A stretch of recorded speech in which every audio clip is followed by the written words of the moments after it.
جی السلام علیکم، والا ایگریکلچر یوٹیوب چینل پر خوش آمدید کہتے ہیں سب بھائیوں کو۔ دوستو گندم کے حوالے سے آپ کے ساتھ اپڈیٹس وغیرہ کر رہے ہیں، مارکیٹ میں جو بھی صورتحال وغیرہ بن رہی ہے یہ جی آج کل مارکیٹ میں ایک نئی خبر گردش کر رہی ہے صبح سے کہ اقوام متحدہ نے جو ہے پنجاب سے گندم خرید کر افغانستان بھجوانا شروع کر دی ہے، جس سے صوبے کے گندم ذخائر میں واضح کمی آئی ہے۔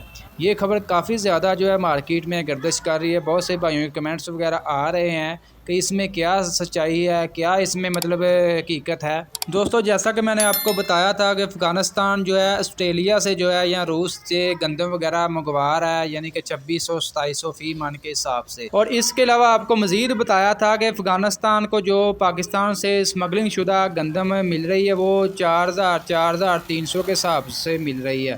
اگر وہ روس سے 2700 کے حساب سے لے رہا ہے تو پاکستان سے پھر وہ اسمگلنگ شدہ جو ہے 4000 کے حساب سے کیوں لے گا؟ اس بات کی کوئی فی الحال جو سمجھ نہیں آ رہی۔ یہ جو مارکیٹ میں خبریں وغیرہ گردش کر رہی ہیں فی الحال اس میں کوئی سچائی نظر نہیں آ رہی۔ انشاءاللہ جیسے اس کے بارے میں کوئی کنفرم نیوز ملتی ہے، کوئی مکمل تصدیق شدہ معلومات ملتی ہے، آپ دوستوں کے ساتھ شیئر کریں گے۔